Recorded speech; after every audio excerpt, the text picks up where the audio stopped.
participar activamente en las actividades que programa la facultad para esa semana. De lo contrario, deben asistir a las clases. Bueno, entonces, vamos a ver.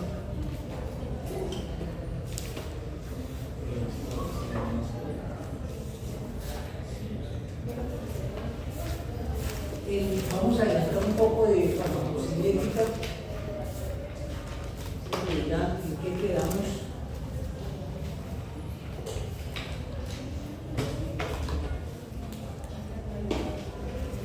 Hay claridad ya sobre el pK, el potencial de disociación de los fármacos, sobre coeficiente de partición. ¿Esto lo tienen claro ya? Esa es otra presentación, pero pues igual. Yo creo que vamos a. Yo creo que quedamos en el transporte. Claro, eso ya sistemas de transporte o proteínas de transporte, o sea, distribución. Nosotros hemos quedado. Sin embargo, esto es previo a la distribución.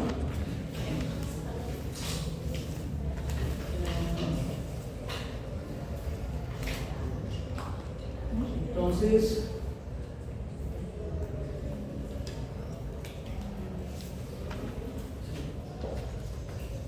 aquí aclarar algunos aspectos, miren, que es importante tener en cuenta. Ahí aparece la distribución de los fármacos. Recuerden, los fármacos no son ácidos o son básicos, pero tienen que ser débiles. ¿Recuerdan? Nunca va a haber un ácido o una base fuerte en un fármaco. Entonces, respecto a la distribución de los fármacos ácidos débiles en función del pH, se hace esta tablita para que les sirva a ustedes de mnemotecnia. Fíjense ustedes, esta tablita de 2×2 habla aquí, medio es el medio en el cual se encuentra el fármaco, ¿vale? Y acá el pH. Si el medio tiene un pH ácido y el fármaco es ácido, por lo tanto el fármaco se distribuye en forma no iónica. ¿Sí? ¿Sí? O por ejemplo, un fármaco básico, ¿qué medio necesito para que el fármaco esté en forma no ionizada? Si el fármaco es una base, le pueden ir buscando ejemplos de fármacos básicos y ácidos. ¿El fármaco básico en qué medio se absorbe? ¿En un medio? Básico. De un pH por encima de 7. ¿Sí? Recuerden que lo no ionizado quiere decir que el fármaco no tiene una carga extrema y por lo tanto puede absorberse. Tiene que estar en forma no iónica. También se llama apolar o no polar, como quieran decir. No lo olviden. Pueden encontrar en unos textos que dice en forma apolar. Es lo mismo que decir no ionizada o no iónica. ¿Vale? ¿Cómo se absorbe un ácido? En un pH, en un medio que tenga un pH ácido. Y una base, pues que tenga pH básico. ¿Cuándo se ioniza el fármaco? El fármaco se ioniza. Si es una base, cuando se encuentra un medio ácido. ¿Sí ven? Y si es un ácido, cuando encuentra un medio básico. Por lo tanto, que aparece ahí sombreado más oscuro es lo que no es absorbible. Por lo tanto, no se puede distribuir. ¿Vale? Al lado derecho hay una gráfica que les explica cómo sería el transporte, ¿cierto?, a través de la barrera lipídica de la mucosa, ¿cierto?, hacia el plasma. ¿Desde dónde? Desde el contenido. Si este caso es el estómago, el jugo gástrico, y en el pH del estómago tenemos un pH de 1,4, ¿cierto? ¿Qué fármaco puede difundir? Pues básicamente serán los ácidos, ¿cierto? No las bases, pasarán los ácidos. Y viceversa se hace con la base. Entonces miren, esto cuando vean ustedes esto entre corchete significa ácido y esta base. Por lo tanto, este valor de 1.001, un valor exacto de difusión, es igual a la concentración de la base más la concentración del ácido. Hablando del medio y el fármaco. Recuerden, un factor o un criterio de absorción o de distribución de los fármacos hacia el plasma va a ser el pH, es lo que estamos viendo, ¿cierto? pH del medio. Ahora, ¿cuál es el pH del fármaco? El fármaco también tiene un pH, ¿cierto? Hay fármacos ácidos, los que tengan pH de 7 hacia abajo, y bases, los que tengan pH de 7 hacia arriba, ¿cierto? Van dos pHs. Y tenemos un dato que es el pK, no olviden, potencial de disociación de los fármacos. Es el potencial de disociación. ¿Qué es el pK? El pH del medio al cual el ácido, el fármaco, está mitad asociado y mitad disociado. Tenerlo claro, ¿no? ¿Qué es el potencial de disociación de un fármaco? Cualquiera. Pues el pH del medio al cual el fármaco se encuentra mitad asociado y mitad disociado. ¿Cuál es la fracción difusible a través de la membrana? ¿La asociada o la disociada? ¿Ah? ¿La asociada para quién? ¿Y la disociada para quién? Porque ahí es donde difiere el ácido de la base. ¿Vale? Ahí es donde difiere el ácido de la base.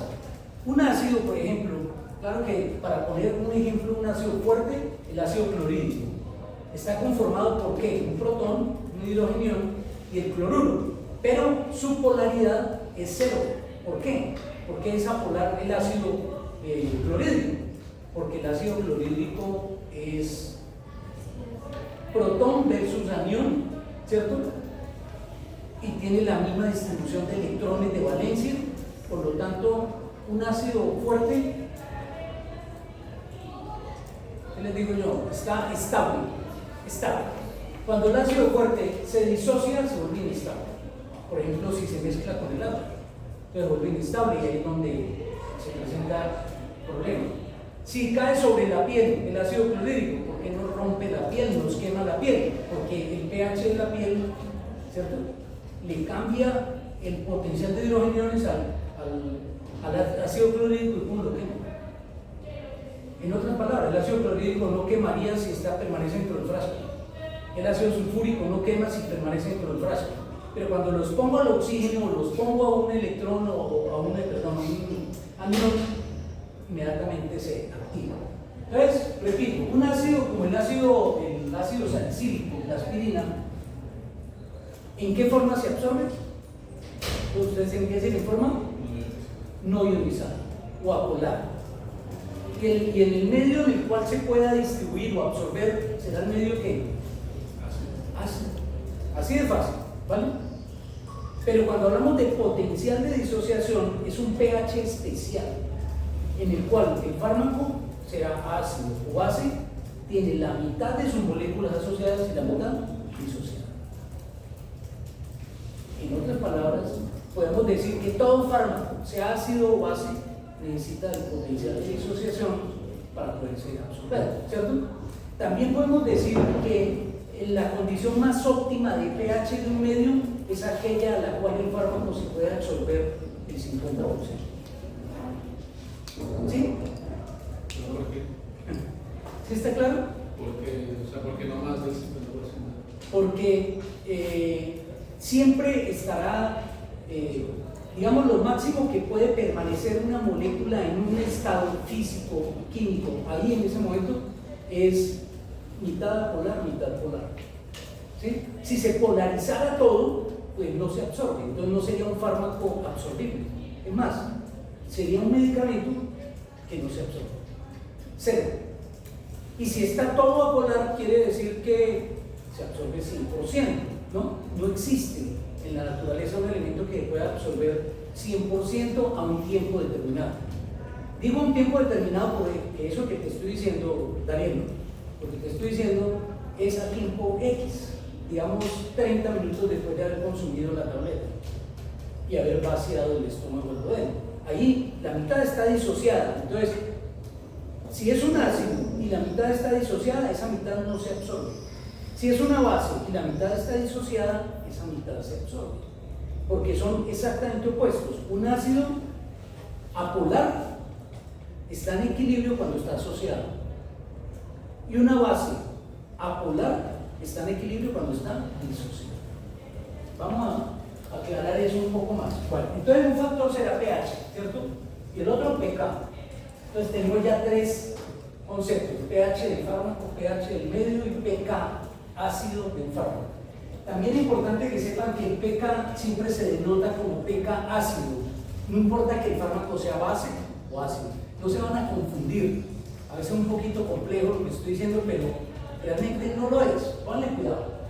Si yo le digo, escriba el potencial de disociación de un fármaco, usted escribe P minúscula, K minúscula y un subíndice A. ¿Qué quiere decir eso? Potencial de disociación ácida. ¿Vale? Pero eso lo tienen todos los fármacos, sean ácidos o bases. Usted nunca pondría PK sub B. ¿Entienden? Entonces van a encontrar los libros que dice PK sub A. ¿Será que quiere decir que es un fármaco ácido? No. Es el potencial de disociación de los fármacos. Y como la disociación depende de los hidrogeniones, que son los que otorgan acidez al medio, entonces. ¿Sí entienden? ¿No? ¿Qué dices tú? ¿No? PK sub A, ¿qué quiere decir?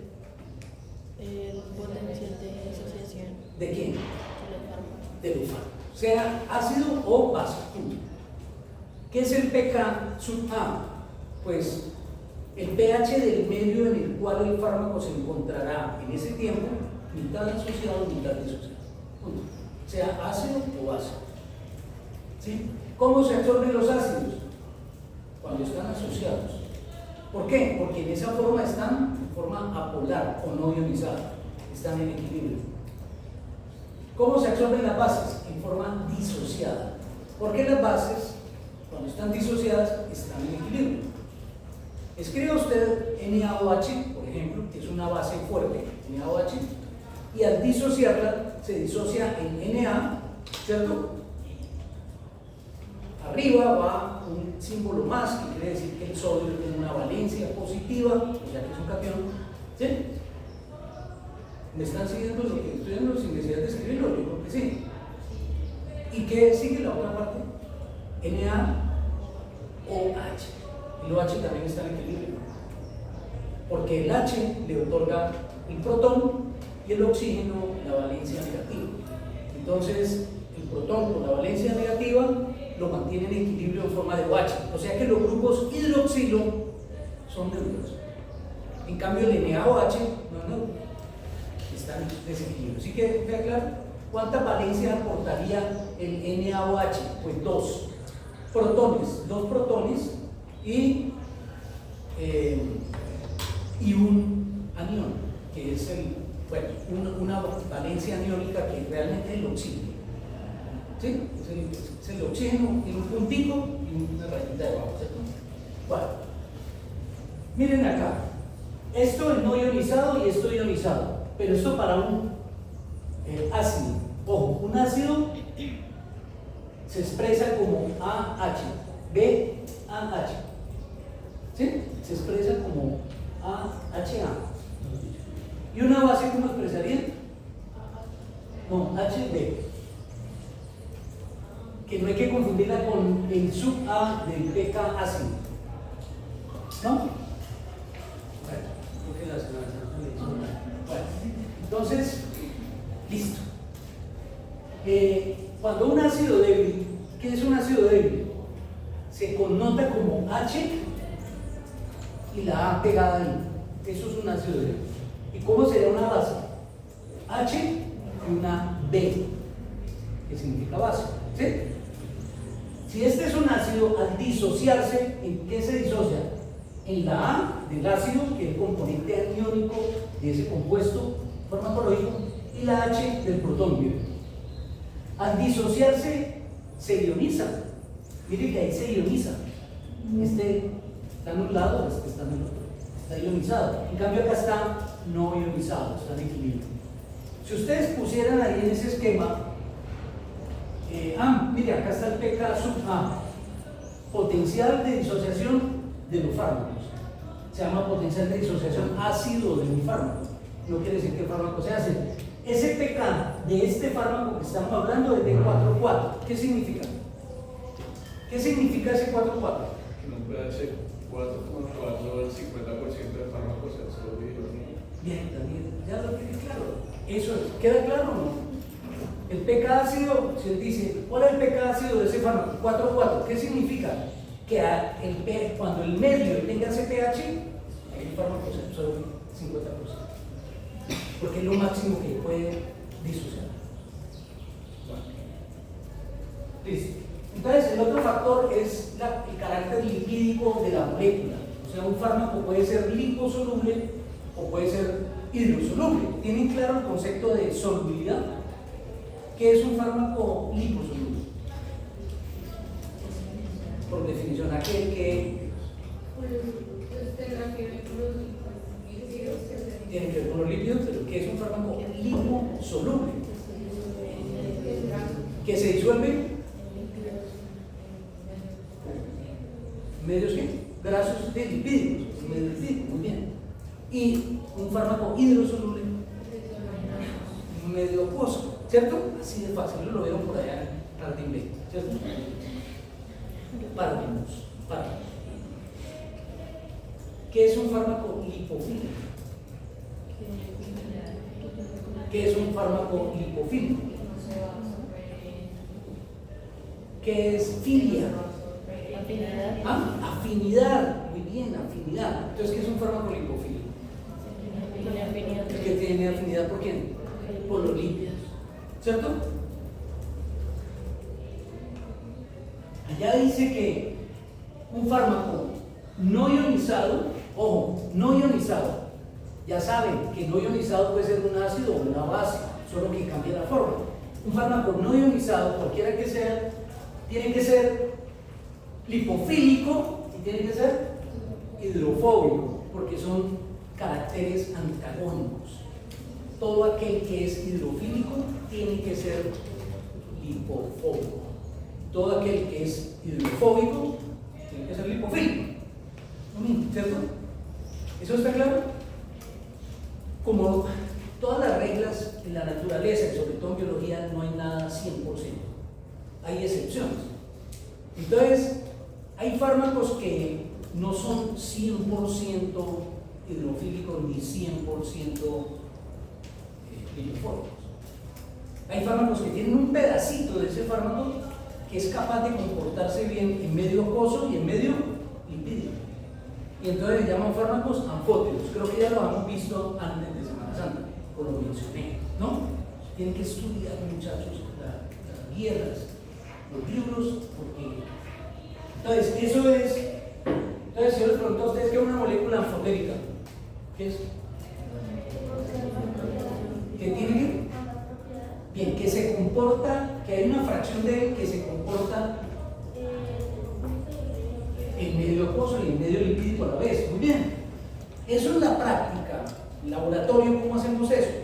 Cogemos una molécula farmacológica lipídica y le adicionamos agua, ¿cierto? Entonces cogemos aceite y le ponemos agua. Lo agitamos fuertemente, vigorosamente, luego lo dejamos decantar y empiezan a separarse las fases, ¿de acuerdo? Eso es de párvulos B, párvulos 12.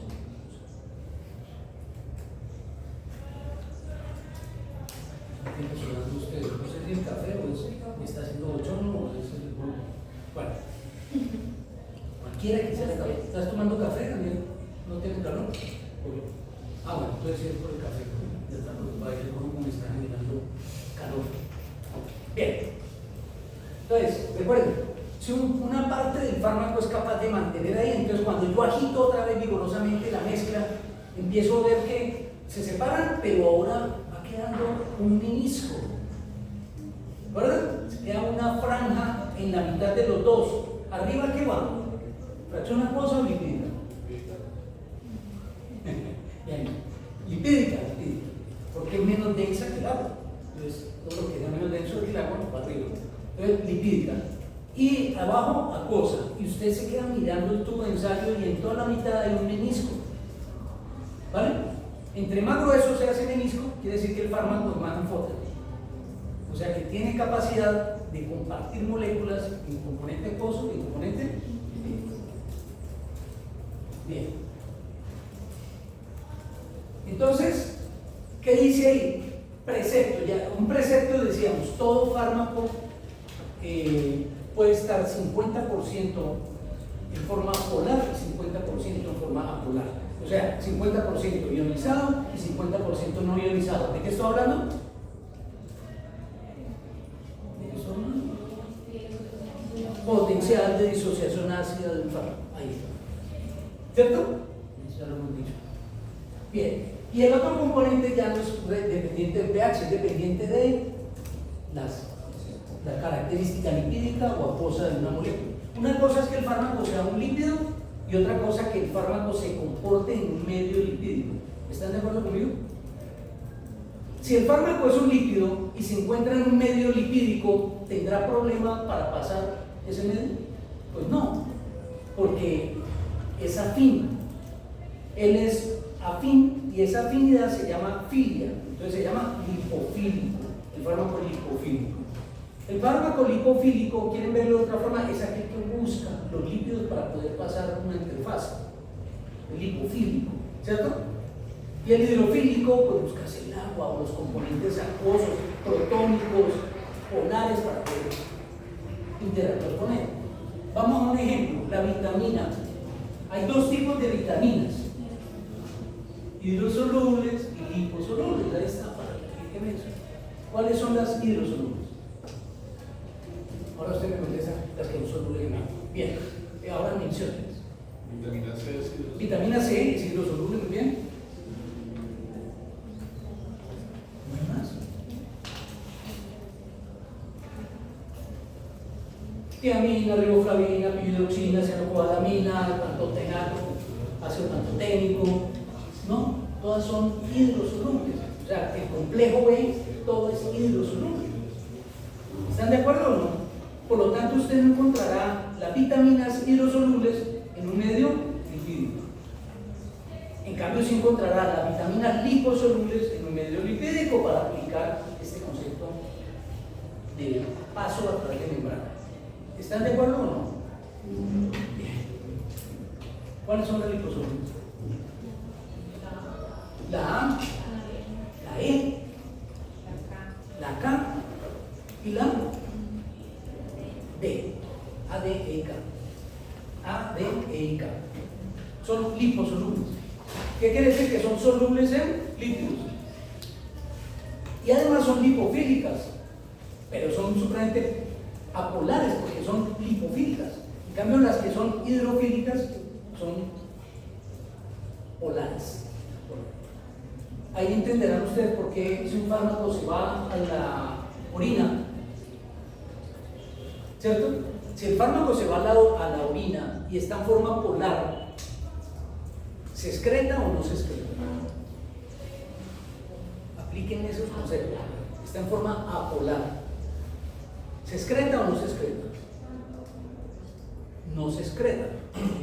Porque la forma apolar quiere decir que puede atravesar las membranas, por lo que hemos dicho, y entonces se reabsorbe. Eso se llama en el túbulo renal, se llama resorción tubular renal o reabsorción tubular. Ya lo vieron en su fisiología, ¿cierto? Reabsorción tubular. ¿Sí o no? En cambio, si el fármaco está en forma polar, ¿qué pasa? Se excreta. Por lo tanto, pueden concluir ustedes que todo fármaco, para poderse excretar, necesita estar en forma polar. Muy bien. ¿Sí? ¿Está claro eso? Bueno. Recuerden lo de la forma no ionizada. Sea ácido o base, una forma no ionizada de un fármaco tiene esta característica: debe ser lipofílica y tiene que ser hidrofóbica. Siempre, sea ácido o base, un fármaco debe ser lipofílico e hidrofóbico a la vez si quiere estar en forma no ionizada. Es diferente de decir que una parte del fármaco va a estar en forma ionizada, ya lo dijimos, ¿cierto? Y también hablamos de la fracción anfotérica o el menisco ahí entre las dos fases. Bueno, ¿eso está claro? Entonces, Martín. Pero, o sea, ese fármaco que está de forma no ionizada es un fármaco que está hidrofóbico. Pero no puede ser hidrofóbico o solo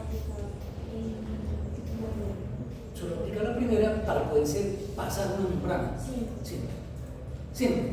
Todo lo que tú te imagines, una crema, un ungüento, una inyección, cualquier cosa, para poder pasar una interfase necesita estar en forma no ionizada. Punto. ¿Cómo está en forma no ionizada? Primero, dependiente del pH, o sea que su potencial de disociación del fármaco sea apropiado para pasar.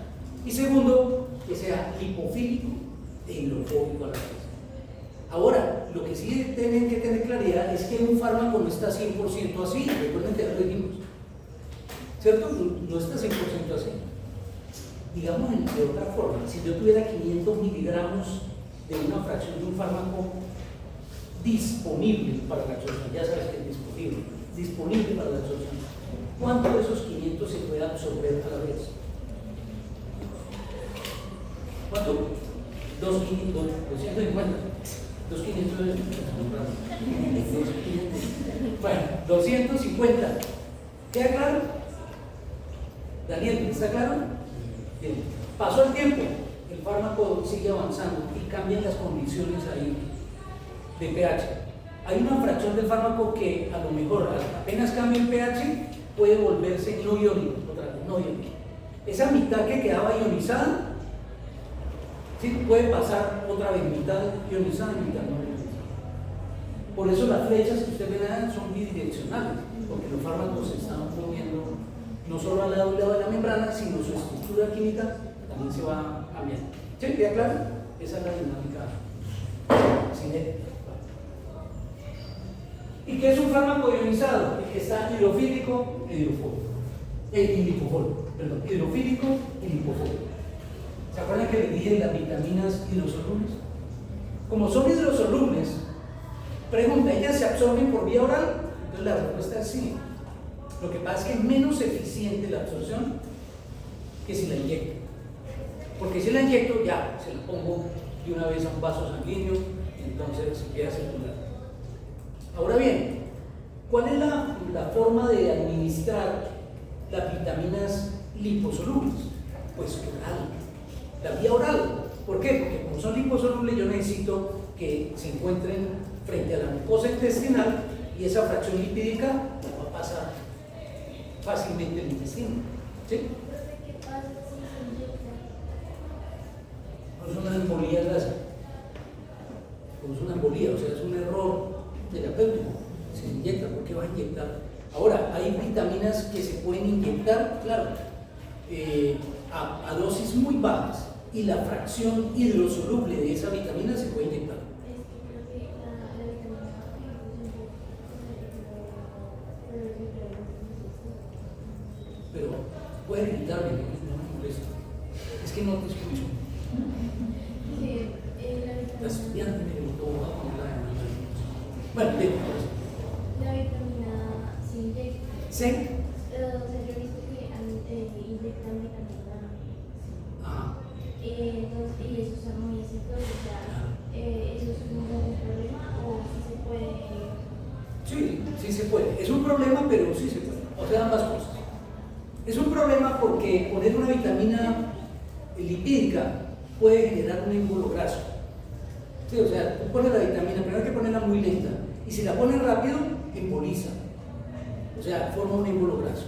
Segundo, le cuesta separar las moléculas para poderse distribuir, le va a costar. El término vulgar puede hacer, se puede enquistar, se le inyecta intramuscular y se puede enquistar. Endovenoso, pues no. ¿Qué hace el veterinario? Ponen todo fármaco por vía venosa, no importa si respetan estas características.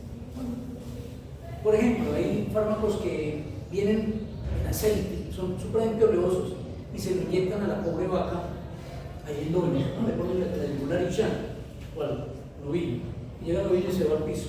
¿Sí? Pero el ganadero sabe que en 15 segundos le levanta, que no lo mata, y le provoca una hipocalcemia severa. En ese momento secuestra el calcio.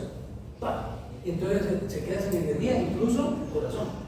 Y se puede morir, casi nunca se muere. Por eso no es. Cuando usted le empiece a pasar, entonces ya deja de hacerlo. ¿Cierto? Eso a veces aprende a las malas. Si tú me preguntas, le digo, no deberías hacerlo, porque tienes todos estos riesgos. ¿Que no funciona? Sí funciona, claro que funciona. Por ejemplo, las tetraciclinas las ponen en componente lipídico, fracción o reducción. y le ponen un bolo ahí a la vaca, le ponen 50 mililitros aquí para la mosis. ¿Sí? Y llega la vaca y se va al piso, o tambalea, o está mareada, eso le pasa. ¿Sí? Pero le puede generar una embolía grasa. En medicina humana es diferente, ¿cierto? Cualquier cosita, ¡pah! Nosotros sí no somos un organismo tan noble para aguantarnos la estupidez del veterinario, del médico. Pero reacciona más antes de violar. ¿Sabes cómo le llama la vía oral? Vía fisiológica. ¿Por dónde adquieren los animales y las personas? ¿Por dónde adquirimos las vitaminas liposolubles? ¿Por dónde? ¿Por vía oral? Nosotros no nos inyectan. Por vía oral. ¿De dónde la obtienes? Las vitaminas liposolubles. De los alimentos. Entonces hay incluso suplementos, vitaminas para dar oral, vienen cojines para darle a los cerdos, a los terneros, a todos, darle vía oral, darle oral. Pero hay animales que como son muy grandes, un caballo, una vaca, buscan una forma inyectable. Ahora bien, también depende de la concentración. Una cosa es poner un bolo de puro líquido y otra uno que sea la fracción anfótera. Se buscan estructuras como micelas, por ejemplo, estructuras micelares para vehiculizar el fármaco. Pero está bien que pregunte eso. Entonces, cuando te pregunten a ti por dónde es mejor dar las vitaminas liposolubles, tú contestas por la vía fisiológica, que es la vía oral. O sea, la das incluida en los alimentos, o la das mezclada con los alimentos, o la das suplementada, una tableta o lo que sea. Por ejemplo, la vitamina E. La vitamina E la usamos incluso en neurología como neuroprotector. Nunca la inyectamos. Nos toca mandar vitamina E oral, en cápsulas blandas. Vitamina E oral. Y tiene otra característica, las vitaminas, sobre todo las vitaminas liposolubles, son sensibles a la temperatura, a la luz, a todo. Entonces, si no lo protegen bien, se daña la vitamina. Entonces, no es tan fácil. En cambio, las hidrosolubles, aunque también se protegen en envase ámbar, se inyectan. Y esa la puede inyectar intramuscular, subcutánea, endovenosa, la puede poner en goteo, porque es hidrosoluble. ¿Sí? Bueno, pero volviendo al caso, si yo inyecto vitamina C, ¿yo puedo dar la vitamina C vía oral? Claro, vea, y es hidrosoluble y la puedo dar vía oral. Pero su forma de presentación permite que se diluya en agua. ¿Cierto? La vitamina C no se puede absorber si yo no la doy con agua. Entonces, para chupar, vitamina C, listo. Pero con la saliva y todo, y el jugo gástrico y todo, pues se va a diluir. ¿No? Si yo cojo una tableta efervescente de vitamina C, no lo van a hacer. Voy a ponerme ejemplo yo para decirlo. Ángel se despegó una tableta de vitamina C de marca X, de tal lugar, y se la mete entera en la boca y empieza a chuparla. Y era efervescente, no era para chupar, ni para masticarla, ni nada. Era para diluirla en agua. Se diluye en agua y luego se toma. ¿Han visto? Así se toma la vitamina C. Ahora, la que viene en gomita, la que se la toma con agua, ¿no? Volvamos a la tableta grande que yo decidí meterme en la boca y dice ahí efervescente. Pero ahorita lo voy a chupar y en menos de 2 minutos estoy todo quemado, con una quemadura en el pepero, ¿ya? La lengua se inflama, entonces glositis, no puedo ni hablar. ¡Qué bruto! ¿Cómo se le ocurre a mí chupar una tableta que decía efervescente? Debe generar efervescencia. Otras no, otras vienen protegidas, otras son para chupar, otras vienen en gotas, ¿sí ven? Para los niños en gotas, y los perros dan vitamina C en gotas. Otras vienen inyectables. Otras se pueden poner mezcladas con otros fármacos para acidificar el fármaco, como hacemos cuando damos goteo en pacientes que están en alcalosis, pues ponemos eso. O pacientes que tienen una infección urinaria y están con un pH muy alto por las bacterias, entonces está muy alto el pH, acidificamos la orina. ¿Con qué? Vitamina C. Pero para eso se respeta la forma de presentación. Las gomitas son las gomitas. Yo no le voy a dar a un caballo una gomita. ¿Cierto? No tiene sentido. Ojalá entiendan eso. Y bien inyectable, bien inyectable. ¿Por qué vía la puedes poner? Por donde tú quieras, incluyendo la oral. Muy bien. Pero cada una tiene ¿qué es vitamina C? Ácido ascórbico. O sea que es un ácido. Por eso me quema la boca si yo no la diluyo. Es un ácido. Pero también están las vitaminas hidrosolubles, ¿no? Que son las del complejo B, que ya son las típicas del complejo B. Recuerden aprenderse los nombres de las vitaminas hidrosolubles, desde la 1 hasta la 9, tienen que aprenderse esos nombres. Son importantísimos. Se usan en terapéutica en animales, al igual que en humanos, pero sobre todo en animales, es muy importante ese complejo B. Ay, tengo un complejo B. Un complejo B. Entonces hay 3 de esas vitaminas que son claves para el cerebro, punto, son claves, son antineuríticas y el complejo se llama TRI. ¿Qué? Bueno, tiene el término TRI, que significa 3 tipos de vitaminas: tiamina, riboflavina y piridoxina. Entonces, mirar esas, si la B1, la B2, la B6, la... Bien. ¿Qué es lo que más se utiliza en ganadería? Las vitaminas. Eso es lo que más se utiliza, y los oligoelementos minerales. Pero en ganadería se utiliza mucho el complejo B. Y toda vaca que se precie de llamarse vaca ha recibido vitamina B compleja. ¿Por qué? Porque son antianémicos, ¿sí? Porque son antineuríticos, porque son citoprotectores, porque participan en varios procesos metabólicos. ¿Conocen la cianocobalamina o la han escuchado? Bien. ¿Qué es la cianocobalamina? ¿Qué es? Muy bien, la vitamina B12 es el medicamento que más se usa en bovinos, ¿no? En pequeños animales la que más se usa es la B1, o sea la tiamina, la que más se usa.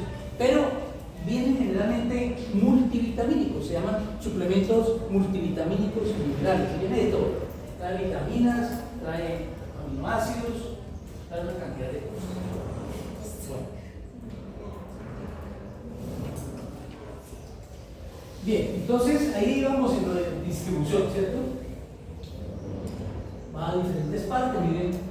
Y siempre que vean las líneas bidireccionales, quiere decir que va bien. Siempre está moviendo el faro. Bueno. Ya nos acaba el tiempo, es que las 2 horas es muy poquito acá para esto. Entonces, miren lo que pasa. Este ya lo reconocen, ¿no? Modelo cinético de tiempo versus concentración, que es farmacocinética. Y tenemos 3 curvas, una dice comprimido, la otra dice cápsula, la otra dice solución oral. Y las 3 es por vía oral. Fíjense ustedes, las 3 por vía oral. Ni siquiera estoy poniendo ahí otra vía, estas parenterales. Esta es solo la vía oral. Y hay un cambio importante en cómo se absorbe y distribuye el fármaco. Entonces no es caprichoso. Que venga una cápsula y ustedes decidan destaparla y la disuelven en agua y se la toman. Otro ni la disuelven, la toman así nomás. Otro se le echan la comida al animal viniendo en una cápsula. Miren el comportamiento que tiene cada forma farmacéutica, cada sistema de entrega. Fue una cosa, un comprimido, con una cápsula, con una solución oral. Se ha visto que las soluciones orales vienen protegidas realmente, son las que más rápido se absorben, se concentran muy rápido en el plasma, pasan rapidísimo. Aquí hay un ejemplo ya farmacológico. Aquí hay un fármaco que se llama digoxina. Entonces, varias vías de absorción de la digoxina, por la misma vía de absorción, diferentes presentaciones. Miren todas las presentaciones que tenemos. Acá está la concentración molar, está en nanomol el litro, ¿sí? La concentración plasmática, y acá está el tiempo que transcurre. A medida que pasa el tiempo, ya saben, va cambiando la curva, ¿no? Observen, ¿qué pasa con la digoxina que está en negro? ¿Qué me indica a mí esa digoxina que está en negro? Interpreten esa cinética, el perfil cinético. Que se absorbe más rápido y dura más tiempo. Muy bien. Primero, se absorbe más rápido. Segundo, Dura más tiempo. ¿No? O bueno, su concentración se mantiene alta por más tiempo. su su concentración se mantiene alta durante más tiempo que las otras. Y además, no solo se absorbe más rápido, que está viendo el pico que llega rápido, sino que se absorbe más. O sea que tiene la máxima concentración plasmática en relación a las otras. Siendo la misma digoxina, por eso no da igual que la digoxina sea de un laboratorio o de otro laboratorio, que venga en una fórmula, en otra fórmula, micronizada, nanoparticulada, inyectable, oral. Todas son orales ahí. Y hay una digoxina muy pobre, tiene esta digoxina muy pobre, pero en términos de duración, esta puede llegar a durar lo mismo que esta. En el plasma, lo que pasa es que a esa concentración es ineficaz. En cambio, esta se concentra rápido, máxima concentración plasmática, lo que llamamos CPmax, y el rápido se llama Tmax, ¿no? ¿Saben, no? Tmax es el tiempo máximo de concentración plasmática, y el CPmax la concentración plasmática máxima. ¿Sí? ¿Se acuerdan de los parámetros o no? Bien. Listo, y luego empieza a decrecer la curva. Mira que se va perdiendo. Nadie dijo que se implementara. Solamente hay 4 formas que varían en eso. ¿Por qué se implementa? Esos son los estudios que se hacen precisamente para tú decir, esa roja no sirve. Esa roja no sirve. Ahora, en términos de tiempo, puede que la roja sirva si yo te dijera que la concentración está por debajo de 0.2 o 0.02 nanomolar. Si esa es la concentración eficaz media, pues todas sirven. Entonces, depende mucho de cuando asociemos la dinámica. En dinámica verás, venga a ver qué concentración plasmática necesito y durante cuánto tiempo para que sea eficaz el fármaco. O si no, si se llega a caer de ahí ya no sirve. Entonces, en este punto podemos decir que el rojo es una forma de digoxina poco importante. Desde el punto de vista cinético no tiene relevancia. ¿Cuál es la más importante? Las 2 primeras. De hecho, las 2 primeras se igualan acá. Por lo tanto, a 5 horas, miren, a 5 horas, la negra y la del otro color, difícil ahí. La negra y la de este color, a un tiempo, 5 horas, ¿qué pasa? Tienes la misma concentración plasmática. Entonces, a lo mejor el segundo fármaco puede que se demore más en llegar, un poquito más. Una se demoró media hora y la otra 45 minutos. No tiene mayor importancia, pero pueden tener concentraciones eficaces sostenidas. Ahora, no sabemos qué pasa a las 6, 7, 8 horas, ¿vale? Supongan que a las 8 horas, si esta es la tendencia, ¿saben qué es tendencia? La tendencia. Bien, esta línea de tendencia, ¿qué quiere decir? Que a medida que pasa el tiempo, va a ir bajando. Y esta, miren, también va a ir bajando, pero con menos ángulo de inclinación. Quiere decir que esta llegará a superar esta. ¿Sí o no? Eso lo saben. ¿Sí o no? Puede ser que a las 8 horas, hombre, la que yo dije que subía rápido, actuó rápido, ya se cayó. En cambio, la otra sostuvo el efecto más tiempo, 8 horas, 10 horas. Eso es importante también. Eso se debe también a este sistema que se llama tamaño de partículas. Entonces, hoy vamos a concluir esta parte terapéutica de farmacología en 3 aspectos, ¿cierto? El primero, que es el dependiente del pH, o sea, pH medio, pH del fármaco y pK ácido. El segundo, que es dependiente de la solubilidad, liposoluble, hidrosoluble y anfótera, ¿cierto? Y tercero, el que es dependiente del tamaño de partículas, ¿cierto? ¿Queda claro? Esos 3 factores son claves ¿para qué? Para la absorción y la distribución de los fármacos. Estudien por favor eso. Absorción y distribución. A ver si empezamos ya la otra semana, y acuerden que tenemos que recuperar la clase de ayer, a ver si nos ponemos a punto porque tengo que avanzar en cinética. ¿Sí? ¿Están de acuerdo o no? Sí. Bien. Tú me dirás, tú me mandas un mensaje. Y gracias por el mensaje de ayer de las 3 personas. Perfecto. Entonces, en esas cosas no es problema. El problema es que no estén en la clase y después que no quede claro el concepto. Entiendan lo que manteniendo clase y miren que es un poquito, ¿cierto?, complejo para comprender el concepto. Así va y lo lean. Entonces, decirle a las compañeras que se pongan a punto con absorción y distribución de los fármacos. O sea, de la cinética ya hemos abordado absorción, disgregación, absorción y distribución. La distribución, lean por favor las proteínas de transporte, o sea, cómo se distribuyen, para que discriminen bien entre las proteínas que cargan ácidos, las que cargan base y las que cargan lo que sea. ¿Vale? Recuerden que hay una proteína promiscua, pero hay muchas más proteínas importantísimas en los animales para transportar fármacos. Y si no, el animal está hipoproteinémico, no va a haber transporte de fármacos. ¿Queda claro? Entonces, el último aspecto es tamaño de partícula. Entre más pequeña la partícula, ¿qué? Más fácil que se absorbe más rápido, se absorbe más fácil, pasa membrana fácilmente, llega a donde nadie llega gracias a lo pequeña. Pero fuera de pequeña tiene que tener otras propiedades físico-químicas de las que estamos mencionando, porque si no tampoco entra, se va a repeler. Pero si cabe por cualquier poro, pues utiliza un sistema de transporte muy fácil. Si cabe a través de la membrana porque es lipofílica, pues difusión simple. O sea, eso estudiarlo bien, ¿vale? No olviden las proteínas de transporte. ¿Me avisas cuando recuperan la clase? O si no, ya nos veríamos el próximo martes, ¿no? Es la semana del portero. ¿Esa es la semana? Si es la próxima semana, yo no sé.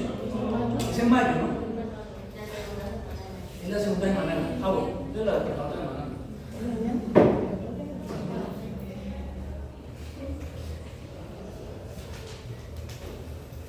Bien, ¿todo claro o no? Todo oscuro. ¿Sí? ¿Oscuro? Claro. ¿Recuerden preguntar? ¿Preguntan? Profe, una pregunta Dale. sobre los temas de los seminarios. Ay, madre, yo no les he enviado los temas de los seminarios. No, señor. Sí, claro. Es que bueno, ¿sabes qué? Ustedes pueden que han tenido sus vacaciones y todo, nosotros nos ha tocado trabajar en forma, pero es por eso que me ha pasado. Yo ofrezco disculpas por eso, pero espero el transcurso del día. Recuerden el Congreso Internacional de Farmacología, yo esperaría que fueran algunos o participaran virtualmente, se inscribieran. Busquen ese recurso, no son los 50.000 pesos y se inscriben a eso. O presencial son 200.000 pesos, el que tenga familia en Bogotá puede ir mejor. Recuerden que tiene sus ventajas asistir a los congresos. Entonces estamos en eso, hay concurso de póster, entonces también el grupo nuestro va a participar, el concurso de póster, hay premios, ahí no se llama, el sistema yo te comentaba ayer, es como el Kahoot o algo así, el sistema ese, pero lo hacen y a los que están virtual también participan y todo, ya ustedes conocen el jueguito. Y son sobre preguntas de las conferencias de congreso. Eso lo hacen al final y los premios son buenos, hay hasta viajes a Cartagena o yo no sé dónde es que le están dando para 2 personas, con todos los gastos pagos. Hay uno que es una serie de libros que cuesta como 1.800.000, esos libros. Hay 3 o 4 premios y eso lo dan son los patrocinadores. ¿Quiénes son los patrocinadores? La empresa farmacéutica. Y recuerden, es Congreso Internacional de Farmacología. Sería bueno que fuera, yo dijera, esto no es estudiante mío. La cooperativa, solo para ponerles de ejemplo, en este momento va a llevar 54, van a asistir 54, ya hay 54 matriculados. Ustedes dirán, es que uno es de la cooperativa, pero yo creo que nosotros buscamos que le dieran esa posibilidad. De hecho, el congreso no era virtual, desde el año pasado tampoco lo era. Y yo solicité con esa preventa, yo no cobro y listo, pero ayúdenme con lo de los estudiantes. Incluso le dije a los de posgrado, estaban clases de neurología estas 2 semanas, entonces con ellos también les dije, asistan, que les interese, pues no tiene que ver en neurología, ellos están viendo toda la medicina interna, estamos en clínica médica 2. Entonces, es sobre parasitología, parásitos de todo tipo y de todo, incluso hay un taller el día anterior, que es el lunes, creo, es el taller. El congreso es 14 y 15, pero el 13 hay un taller también ahí. Y me dice Marco Leal, me dice que le diga a los estudiantes, no, pues con los mismos 200.000 pesos que van a asistir allá, pueden asistir al taller. Imagínense, el taller tiene un costo aparte para los profesionales. Y a los estudiantes les permiten no solamente pagar 200.000 pesos allá, sino que pueden asistir al congreso al curso precongreso. Además, vienen certificados, a ustedes les dan un certificado. Es bueno que ustedes desde ya empiecen a meterse en congresos, en eventos de ética. Bueno, entonces, para que no se me olvide, tú, Karen, tú me envías un recordatorio, a ver si le envío lo de los seminarios. Ya los tengo, pero no se los envío. Bueno, sí. Ya tengo los temas y ya tengo la distribución aleatoria. Entonces, acuérdenme de mandarte eso. Con eso ya saben, cada uno empieza a preparar lo suyo y tal. Bien, ¿ah? Bien. Bueno, listo. ¿Ya terminamos? Entonces vámonos a terapéutica.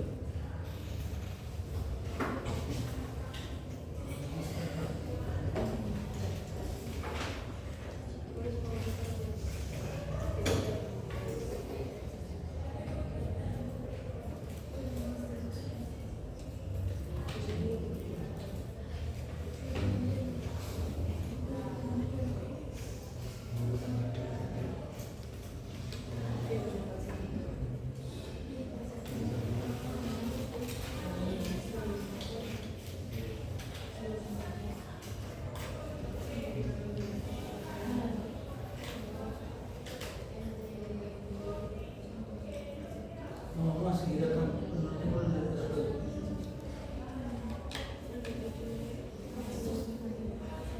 Bueno, entonces,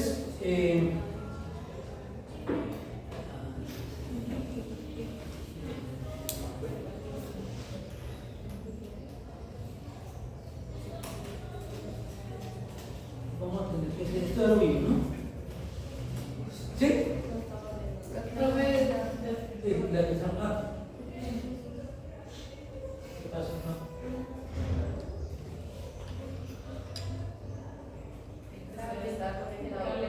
Es que los conecté. Por razón. Porque no pone. ¿Ustedes están en conferencia ahora? Profe, en el ROS, el cigarro. En ese se puede, yo creo. Pero él sí coge. El uno es que no sirve. Bueno, entonces. Aquí es presentar. Vamos para presentar acá.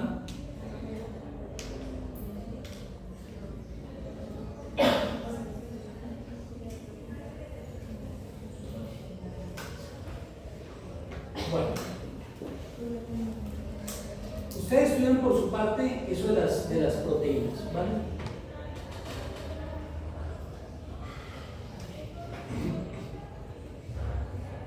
Entonces entramos a metabolismo. Ustedes estudian por su parte las proteínas. Con eso queda completo lo de distribución.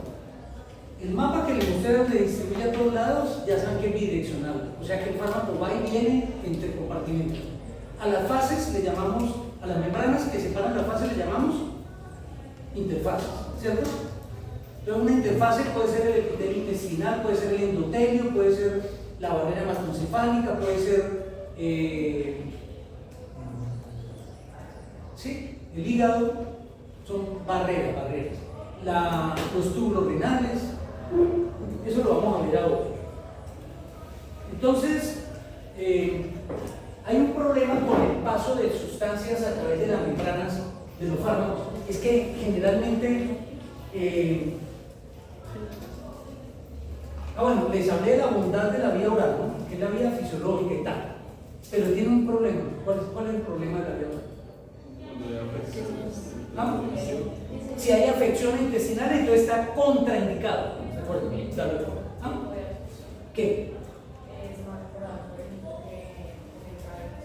Ah, claro, la intravenosa es inmediata porque la intravenosa no tiene absorción, ¿cierto? Entonces directamente la ponen en el plano. ¿Más qué?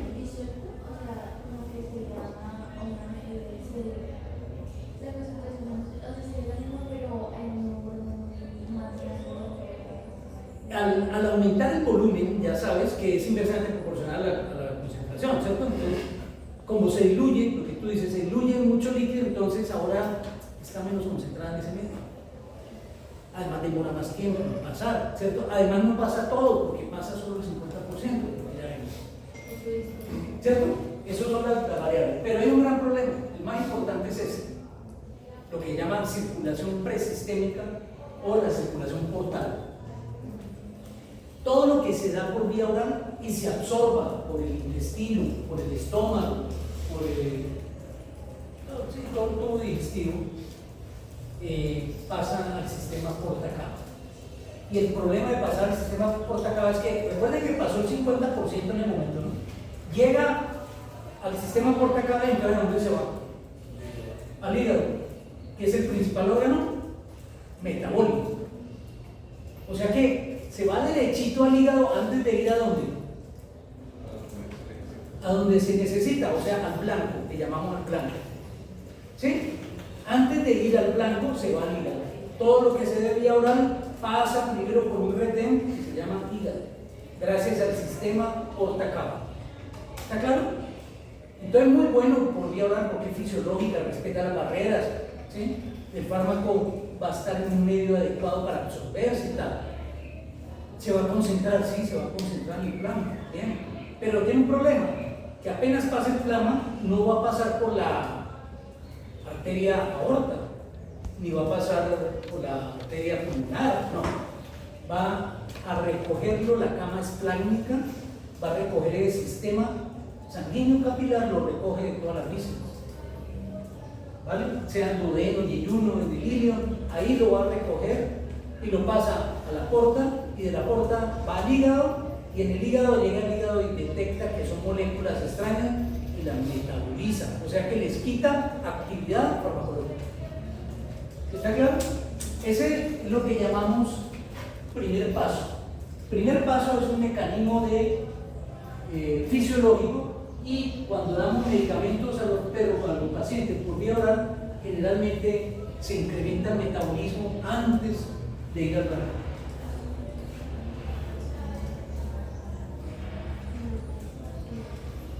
¿Por qué no vamos a saltar a hablar ahora del blanco y de lo que estamos actuando? Porque eso pertenece a otra unidad que se llama farmacodinámica.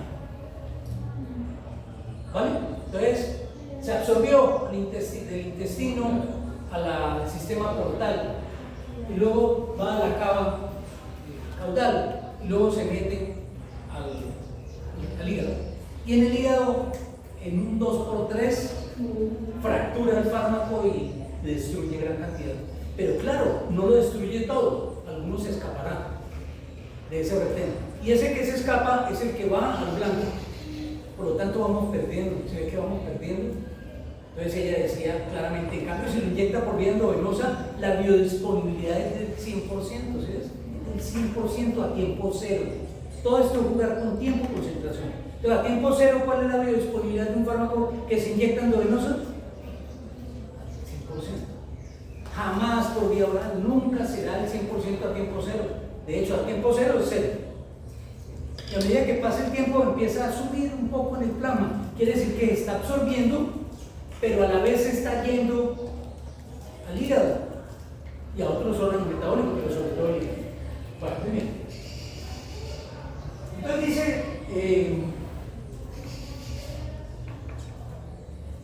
dice por cualquier otra ruta diferente a la intravenosa, la absorción es incompleta y parte del fármaco administrado es eliminado o destruido antes de que se dirija a la circulación del blanco. ¿Sí? Bien, el metabolismo intestinal. Entonces, ahora ponle cuidado. Ustedes dirán, no, esto es una tristeza de la farmacología. Porque el fármaco, tras de que le cuesta absorberse, ya saben, pone condiciones para absorberse. Ya la estudiamos, las tres que les dije que den un repaso. Ahora, pasó. El fármaco que estaba en la superficie intestinal le llamamos fármaco disponible o biodisponible. Disponible. No lo van a olvidar. Y todo el fármaco que se absorba al plasma se llama biodisponible. O sea, ¿cuánto está biodisponible? Pues me toca contabilizar cuánto es el plasma. Pero vamos perdiendo. ¿Por qué? Porque pasamos por el hígado y ahora el biodisponible es menos. ¿Por qué? Se eliminó, se fracturó, se metabolizó, se transformó en hígado. Entonces, ahí vamos perdiendo. Pero antes de que se absorbiera, perdón, apenas se absorbe, no pasa derecho al lumen intestinal, sino en la medida que pasa el epitelio intestinal, el epitelio también lo metaboliza. ¿Sabían ustedes? ¿Cierto? Entonces, en el epitelio intestinal tenemos un sistema enzimático que todos conocen, que es el sistema citocrómico, que todos se refieren al citocromo hepático o las enzimas microsomales hepáticas, ¿cierto? Sin embargo, en el intestino también hay. Por lo tanto, si fuera una pregunta de examen, decir que el sistema microsomal es exclusivamente hepático es falso, porque el intestino tiene el mismo sistema microsomal. Por lo tanto, el intestino sano es el primer retén para el fármaco, y ahí hay algunas isoformas enzimáticas que detectan el fármaco y lo transforman en un metabolito antes que llegue a la circulación sistémica. Miren que ya tenemos otro problema. ¿Sí? Luego se va al hígado, y entonces dice: el fármaco puede ser metabolizado en el hígado, lo cual conduce a una disminución en la disponibilidad plasmática o a la excreción de las heces, de la bilis, o sufre nuevamente una recirculación que se llama circulación interhepática, haciendo que el fármaco regrese otra vez desde el tubo digestivo al plasma y se incremente otra vez la bilis. Entonces miren ese juego, ustedes dirán: no, es muy aburrido, pero esa es la realidad. Así además son los nutrientes. Bueno, entonces el fármaco llegó a la superficie absortiva, usted dice: eureka, ya llegó, se disgregó, ya está disponible. De ese 100% disponible, recuerda, de los 3 factores que les mencioné, depende de que pase. Ya lo dije. Ahora pasó, pero en el epitelio se encontró que había unas enzimas que van a catalizar reacciones y entonces la rompen una parte y el resto se absorbe. Y luego de eso llega a la circulación portal, se mete a la cava, se mete al hígado y llega al hígado y ¡pah! Ese sí ataca en serio. Por eso, muchachos, es que cuando ustedes toman una tableta de acetaminofén de 500 miligramos, jamás tendrán 500 miligramos en el plasma. Y la única forma de que tengan 500 miligramos en el plasma es inyectando de vía endovenosa, lo cual lo puede matar. Por lo tanto, no se pone vía endovenosa. ¿Cierto? Entonces miren el ejercicio que yo hacía en una práctica que es boba en el laboratorio. Entonces, coja una tableta que dice 1 gramo de acetaminofén. Pésela, la balanza analítica. ¿Cuánto pesa? 4.8 gramos. Pero él dice que 1 gramo, pero es que es 1 gramo de acetaminofén en esa tableta. La tableta que tiene principio activo, que es el acetaminofén, y el resto, excipiente. Estudien bien eso en terapéutica, los excipientes. Entonces ya, ahí vamos perdiendo, ¿no? Entonces va 1 gramo de acetaminofén. Luego usted pesa eso, pulverizamos, separamos las fracciones, hacemos una extracción y separamos acetaminofén. Sorpresa, esa que decía 1 gramo de acetaminofén nos da 980 miligramos. Entonces uno dice: ¿y dónde están los otros 20? Ya vamos perdiendo. Ya tengo un fallo ahí en el laboratorio para que me den 980. Pero yo les garantizo a ustedes que si dicen la tableta 1 gramo, ustedes pueden jurar que tiene 1 gramo de acetaminofén. No que pesa 1 gramo, ¿cierto? Tiene 1 gramo. No lo olviden. Cuando le digan: esta trae 250 miligramos, los trae. Eso es el control de calidad y lo tienen que hacer los químicos farmacéuticos en el área de control de calidad del laboratorio. Y donde ellos mientan o algo, pues lo demandan. Y la demanda no es de una tableta de acetaminofén, son de millones de dólares por ese tipo de chiste. Entonces, ellos cuidan mucho en lo que dicen que tienen. Bueno, pero de ese gramo, recuerden que consumió de acetaminofén en la tableta, una parte se va a degradar en el estómago. ¿Sí? No del acetaminofén, porque viene con una cubierta, ¿cierto? Que se llama cubierta entérica, ¿cierto? Una cubierta entérica. Entonces, ¿y si tú la masticas?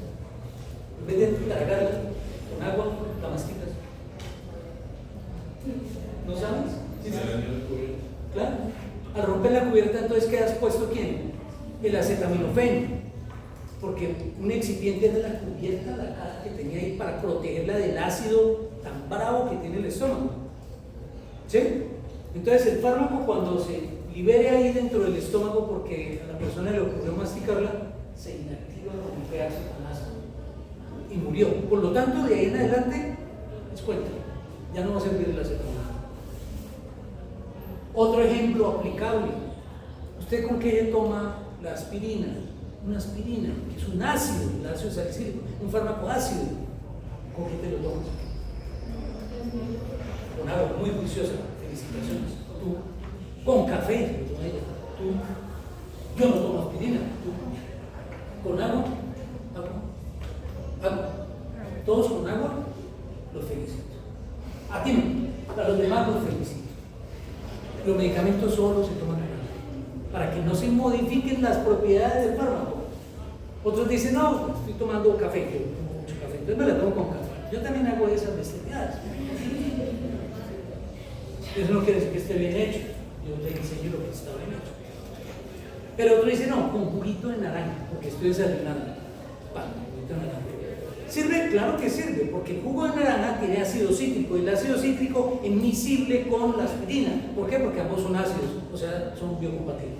Entonces, ¿yo me la puedo tomar con jugo de naranja? Sí. ¿Se recomienda? No. ¿Queda claro? No, me la tomo con yogur, porque yo desayuno es con yogur. Adiós, la sustancia. ¿Sí ven? Yo la mastico porque yo no puedo tragar, me cuesta mucho tragar, entonces prefiero masticarla.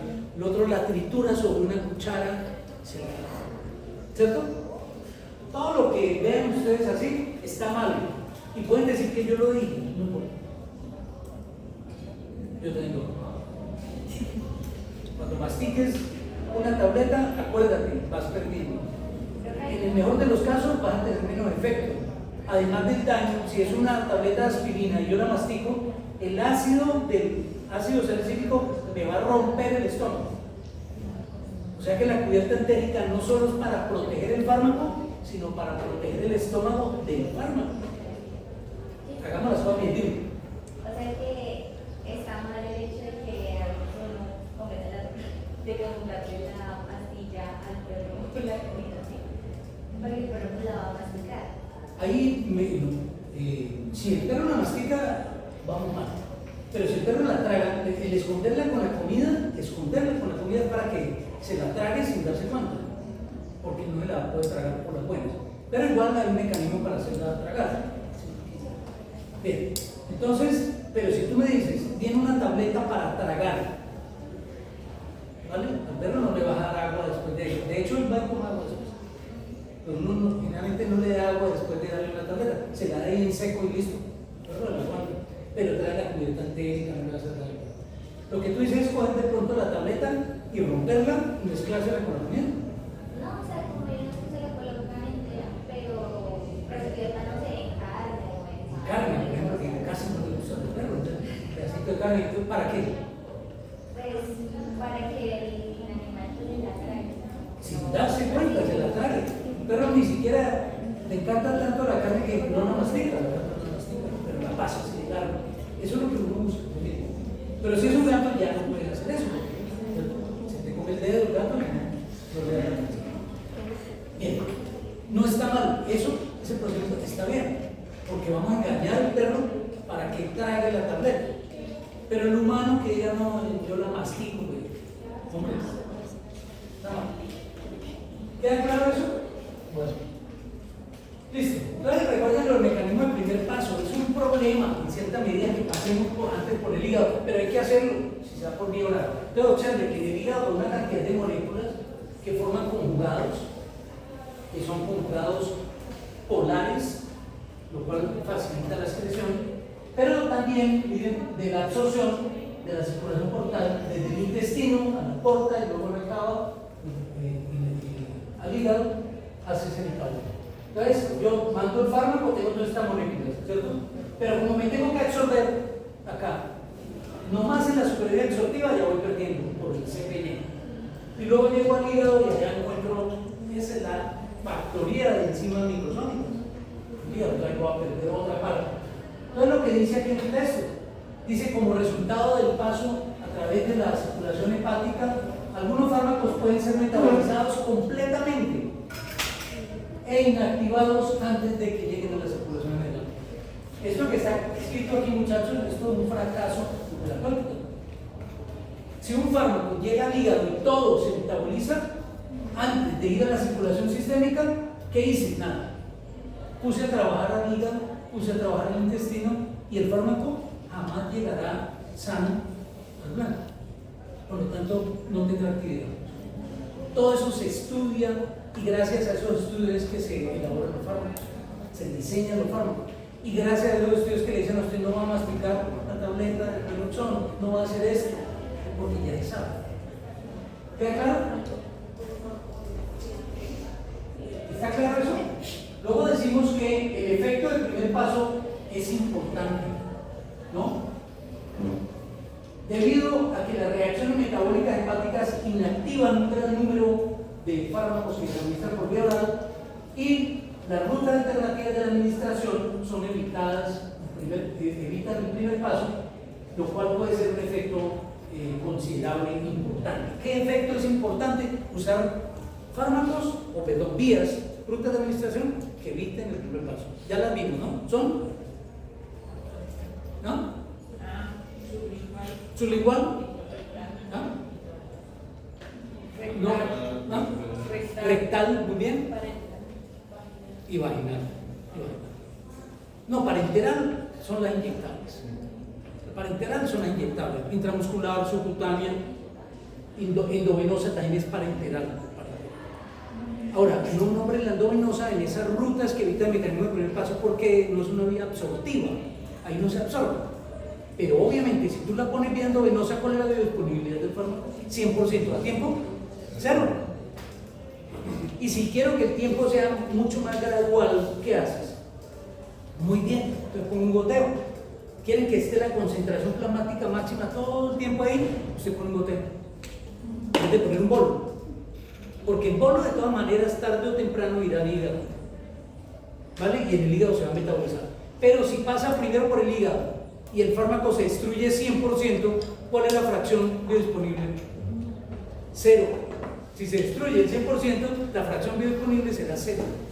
Por lo tanto, uno espera que al pasar por el hígado se destruya una partecita, 15, 20% del fármaco. Y el resto migre a la circulación sistémica para buscar el blanco. ¿Listos? ¿Esto queda claro? Aquí dice parenteral, pero acuérdense, estamos hablando, yo la pongo vía endovenosa, por ejemplo, pues estoy evitando el mecanismo de primer paso. No es como lógico porque no es una vía absortiva. Las otras vías, generalmente, digamos, la vía intramuscular pasa a la circulación sistémica, es cierto, pero una fracción se va derechito, ¿por dónde? Si no por el sistema portal, ¿por dónde se va el hígado? Tú la inyectas acá, en la yugular. Sigue, rastrean el fármaco. Hablan. ¿Qué dicen?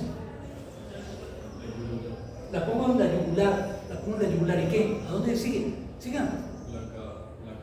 De la yugular cae a la cava craneal, muy bien, sigan. Llega al corazón. Llega al corazón, ¿a dónde? Aurícula derecha. ¿Aurícula derecha o izquierda? La derecha. Aurícula derecha. Sí.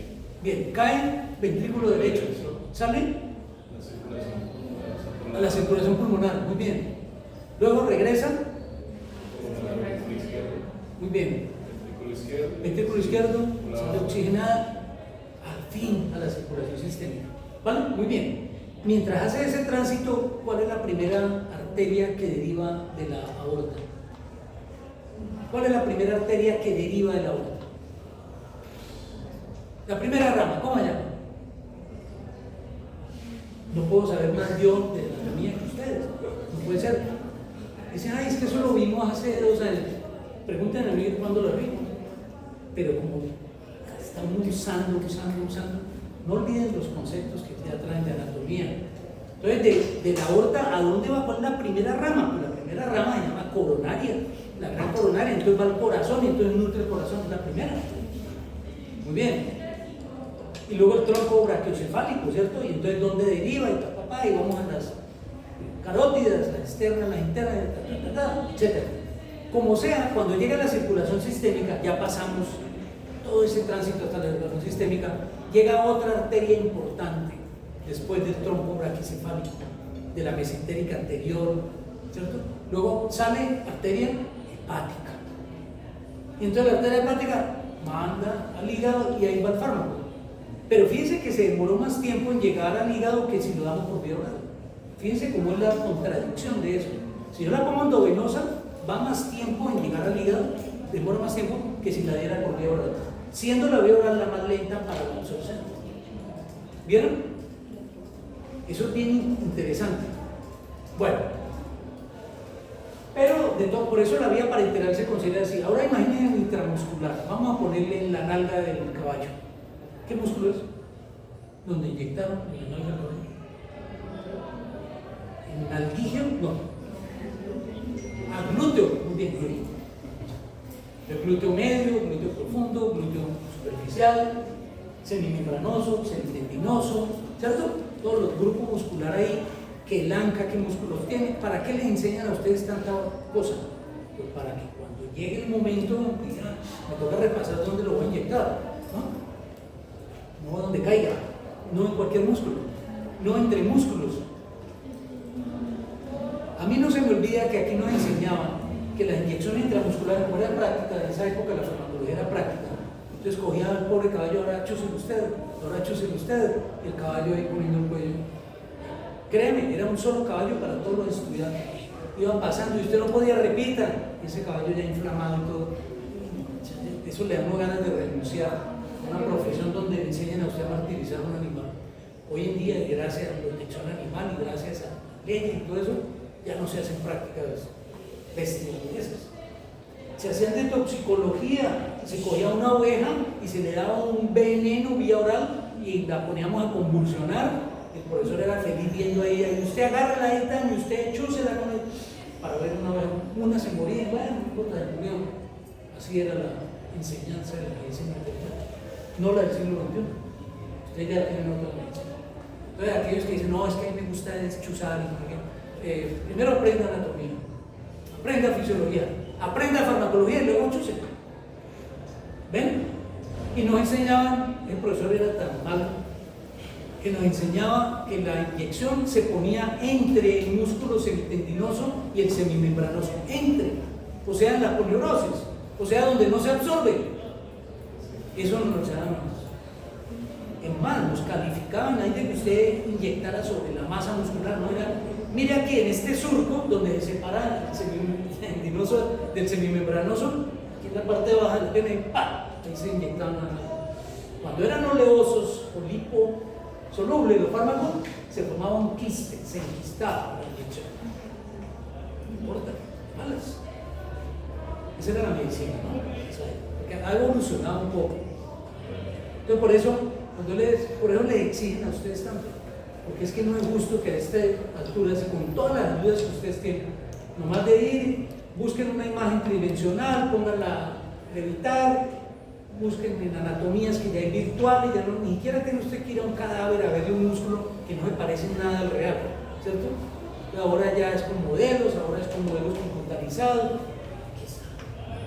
Bien, y se inyectaba ahí.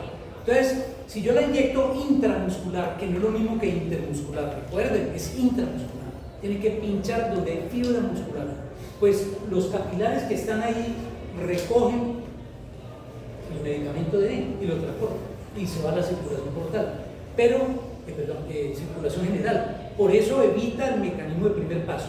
Pero para que quede claro, cuando les pregunten qué vías naturales son las indicadas para evitar el mecanismo de primer paso, saquen de ahí las parenterales, ¿vale? Porque una fracción se va a ir, va a evitar, y la otra se va.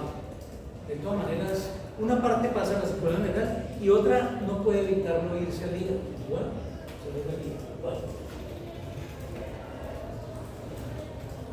Bien, ahí está la circulación enteropática. Otra vez descrita, y entonces recuerden todo este sistema. El hígado tiene un sistema hepatobiliar, se llama, que no solo tiene sus hepatocitos y sus tríadas portales en su vena central o biliar, sino que tiene unos cananículos que se llaman cananículos biliares, que luego conectan a unos conductillos que se llaman conductos biliares, y estos convergen a un conducto particular que se llama cístico y el otro colédoco. El cístico va a la vesícula biliar y el colédoco va al duodeno, ¿cierto? A la ampolla, se llama esfínter de Body, un esfínter natural ahí, y ahí llega y descarga la bilis. Una se almacena en la vesícula y el resto descarga la bilis. ¿Y qué es clave de ese sistema metabólico del hígado? Que la bilis es clave para la digestión, es clave para la nutrición, es clave para la flora intestinal, es clave para muchas cosas, es clave para las vitaminas liposolubles, es clave. La bilis, la descarga de bilis. Y cuando descarga la bilis al intestino, las vitaminas liposolubles se absorben al intestino gracias al pH que tiene la bilis, pH básico. Bueno, entonces dice allá que en muchos casos los fármacos son secretados en la bilis. Secreción es diferente a excreción, no lo van a olvidar. Hay órganos que secretan. Nombran un órgano que secreta.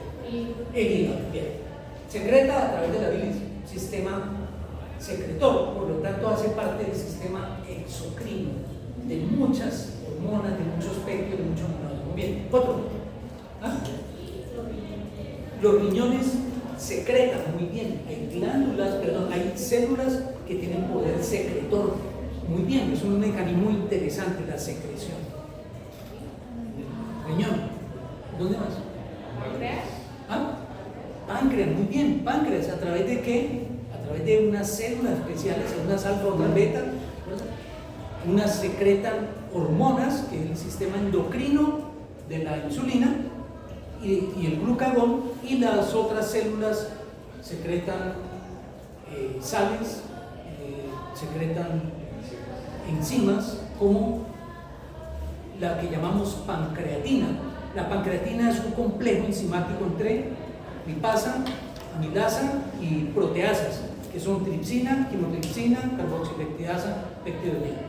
Bueno, todo eso que ya sabemos es gracias al sistema exocrino. Ellos también van a drenar individual o conjuntamente con el conducto biliar a la ampolla de Body. Van a drenar ahí. ¿Para qué? Para predigerir los alimentos. ¿Vale? El quimo ácido también que secretan. Bueno, si no hay esas enzimas, pues no, el alimento no puede desdoblarse. ¿Cómo se come un pedazo de carne que luego va a transformar en un aminoácido? Entonces se coma proteína, claro. Coma carne de res, de cerdo, lo que sea. Usted come esa proteína, así no se absorbe. Y así tampoco se utiliza por parte de la economía celular. Entonces usted necesita transformar, biotransformar, gracias al hígado. Si usted tiene un problema hepático, verá que hasta el agua bendita le cae mal. Se toma un vaso de agua bendita y le cae pesado. ¿Vale? Pero que usted decía que para evitar vitaminas, el primer paso salían las páncreas, la otra No, que la vamos a sacar de esa clasificación de vaginal, ampolla rectal y sublingual, que son las reales vías que evitan el mecanismo de primer paso. Ellas se van derechito al blanco. Miren, una persona con un infarto de miocardio, lo único que lo puede salvar farmacológicamente es poniendo debajo de la lengua isosorbide o nitrogluciano para producir la vasodilatación coronaria y evitar el infarto. ¿Sí? Usted tiene el espasmo y todo, ya está irradiado y todo eso. Si usted tiene en el bolsillo un isortin, un isordil, ¿lo pone debajo de la lengua? ¿Por qué sabe eso? De primer paso no. Si usted le da por tragarlo, se lo traga, llega muerto al hospital. ¿Entienden? No sirve de nada. Fíjense que la farmacología es clave. Un médico que no sepa farmacología es grave, para ellos es gravísimo. Un médico veterinario que no sepa farmacología, ¿cómo hace para ejercer la parte médica? ¿No? Mira esa pregunta.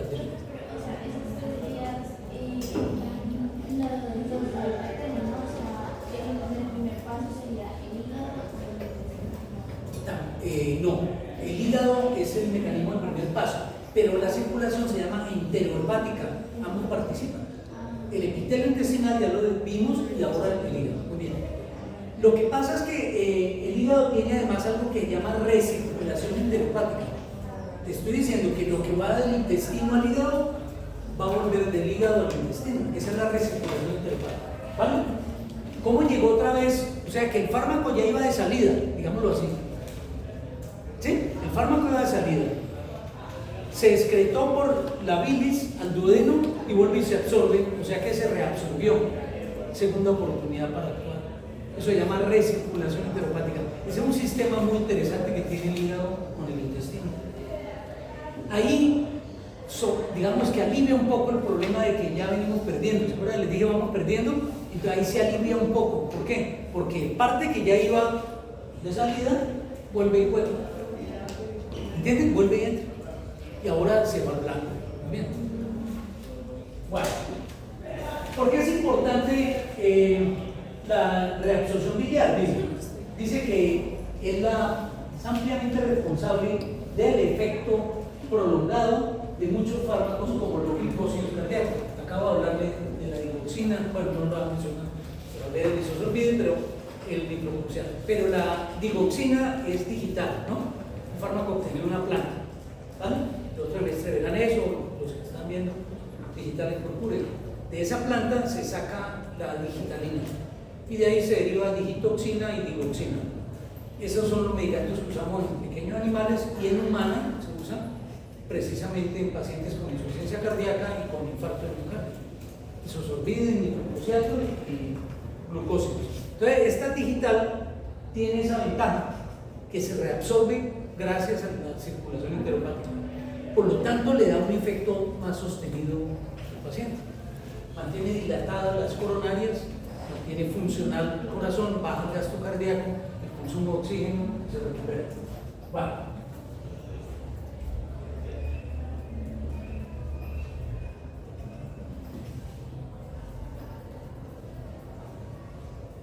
Bueno, esto solamente, esto que dice en rojo, superficie de absorción, a mayor circulación, mayor absorción. Ya hay una generalización, esto lo tomé en la presentación de Catalina, pero si lo quieren ver, hay mucho texto, no me gusta que mucho texto. Bueno. Cuando dice ahí presencia de alimentos sobre la absorción de fármacos administrados por vía oral, es porque influye justamente sobre eso. Miren lo que dice el título, factores que determinan la cantidad de fármacos absorbidos. O sea que va a haber una alteración también dependiendo de esos factores. Miren, los alimentos pueden disminuir la disponibilidad de los fármacos. Ahora que ella preguntaba por la comida, si es un error raro con la comida, el alimento puede disminuir la disponibilidad de fármacos. La disponibilidad de fármacos. Biodisponibilidad. Cuando pase eso, ustedes leerán en el fármaco en particular, dirá que se administra entre comidas. Entre comidas quiere decir entre una y otra. Entre el desayuno y la cena. Ahí va. Con la comida. Una cucharada de caldo. ¿Cierto? Con la comida. Sobre las comidas. Sobre la comida. Termina de comer, suelta la cuchara. ¿Queda claro? Así como les estoy hablando, se escribe en la fórmula, porque si no queda claro en la fórmula, la embargo, afecto el medicamento, afecto la cinética del medicamento. Si dice que el alimento daña el medicamento, o lo degrada, o reduce la disponibilidad, pues usted no lo debe dar con el alimento. Ay, ya se me olvidó tomarme la tableta. El médico sí me dijo que da 1 hora después de comer o 1 hora antes de comer. ¿Por qué le digo eso? ¿Por capricho? No, porque conoce la cinética del fármaco. ¿Vale? ¿Qué es lo que pasa? Hay fármacos que forman complejos. Voy a ponerles ejemplos. Tetraciclinas. La tetraciclina es un agonista brutal para los metales y metalógenos. Entonces, tetraciclinas cogen el calcio, el hierro, el magnesio y lo capturan y no lo sueltan. ¿Se acuerdan del ternero que les dije que se caía cuando ponían endovenoso tetraciclina? Es porque arresta el calcio. Y el calcio es uno de los principales cationes bivalentes que mantienen vivo un individuo. Sin eso los músculos no pueden mover, por eso de los suelos. Entonces arresta el calcio. Eso tienen las tetraciclinas.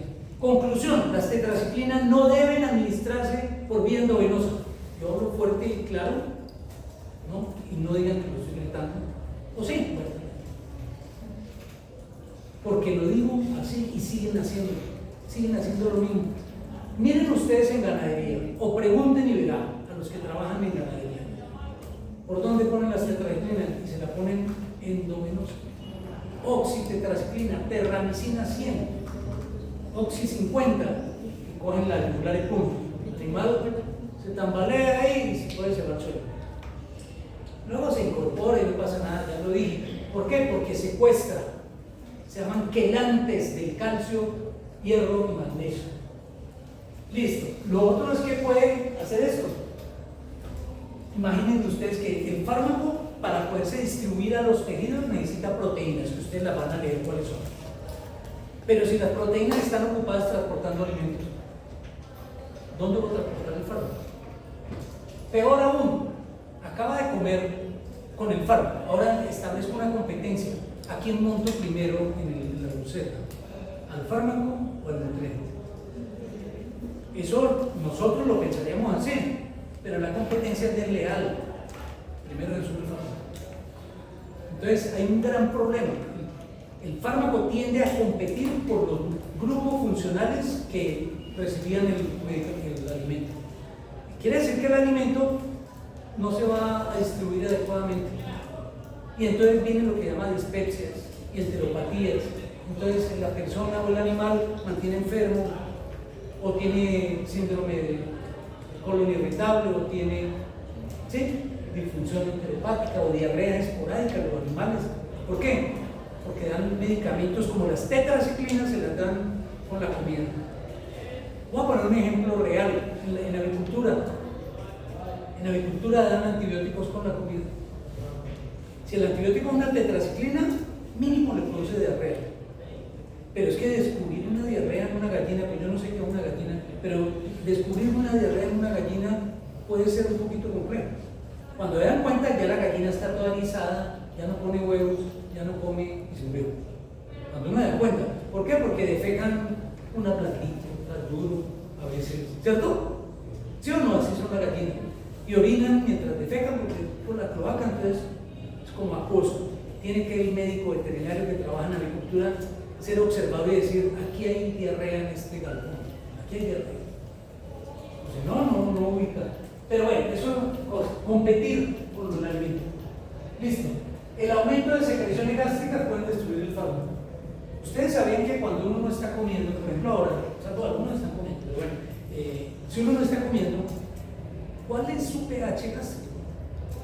Si usted está durmiendo, ¿cuál es su pH gástrico? Y si usted come, ¿cuál es su pH gástrico? Y verán cómo cambia. Si el pH del estómago nuestro fuera de 1,6, mientras estamos durmiendo nos vuelve pedazo del estómago. Entonces tiene que estar en 2,5. Y usted dice: impresionante, ¿y por qué está en 2,5 y yo no he comido? Ahora usted se alista a comer, se sienta a comer y ya empieza a hipersecretar. Nomás con que usted vea la comida, pedazo de marrano ahí, y usted se le hace agua a la boca, ¿no? Y estoy con hambre, ahora sí se sintió como el hambre. Su estómago se preparó por un sistema que se llama reflejo Pavlov, también lo vieron, y se prepara el sistema, entonces empiezan las glándulas parietales, empiezan a producir en cantidad de ácido clorhídrico, a secretar ácido clorhídrico, y sale ácido clorhídrico al estómago, por lo tanto el pH baja, y bajó de 2,5 a 1,6. ¿Para qué? Para que cuando reciba el alimento prepare ese quimoácido, lo engloba y lo predigiere, se llama predigestión. Y eso prepara el quimoácido para que cuando avance el duodeno vaya predigerido. O si no, imagínense. Por lo tanto, un animal o una persona que no tenga una buena función en las células heterocromafines, con las células parietales y las células fúndicas, pues tiene dispepsia. Eso significa dispepsia. Yo no produzco moco en el estómago, entonces se me quema el estómago por todo. Me cae mal todo. Tú me caes mal. Todo. Cuando uno... Hay personas, no sé si alguno de ustedes sufre de eso, dispepsia gástrica. Coman bien, alimenten bien, coman a horas, no a deshoras, coman, pero no estén comiendo a toda hora, porque van a engañar a su sistema entero. Lo van a engañar. Otro dice, listo, ya, me siento a comer, pero resulta que me llegó un paciente, no, me paro de comer, me voy a trabajar, ¿vale? Usted ya está haciendo su daño, tranquilo, que ya ahí va a quedar su daño. Otro puede ser más tranquilo y decir, que me esperen porque yo la lechona me la como ya. ¿Sí? Pero si usted preparó a comer, debe comer. Lo mismo el perro. Usted no puede coger el perro y mostrarle el plato con la comida y luego lo dejamos para después. El perro de una vez se estimula su sistema exocrino y todas esas glándulas empiezan a secretar, incluyendo las células parietales. ¿Vale? Pregunta: ¿es malo comer ají? Ají con J, no. Dice, ¿dónde está? Ají. Bueno, ají, ¿conocen el ají? El picante, ¿les gusta? ¿Algunos? Más o menos está. Ustedes no encuentran un mexicano con gastritis, con helicobacter, con cáncer gástrico. Los niveles más altos los tenemos acá, en Sudamérica, pero usted no encuentra un mexicano así que uno puede pensar, ¿por qué? Y ellos tanto ají que comen. Y uno le dice, te invito, échale ají, échale a la sopa. Yo a la sopa le echo ají, siempre. Y no le echo poquito, le echo un montón, pero porque me gusta, no por hacerme daño, me gusta. Y cuando no hay ají, no como sopa. Punto. Yo he ido a los mejores restaurantes mexicanos con un reto, a ver si de verdad pica, y nada me pica. Puede ser que ya no tengo papilas, yo no sé, algo pasó, ya no me pica. ¿Vale? Resulta que cuando usted come picante, tiene no solo carragenina, sino tiene una cantidad de sustancias que aumentan la producción de moco, no de ácido clorhídrico, de moco en el fundus gástrico. ¿Vale? O sea que cuando usted nomás huele el ají, su estómago en vez de secretar ácido clorhídrico, secreta moco. Y ese moco activa un sistema que es de gastrina, que es una hormona. Y ese sistema libera inmunoglobulinas. Y esas gamaglobulinas se secretan en el estómago y le protegen a usted el estómago de que le perfore algo ácido ahí. ¿Sabían ustedes eso?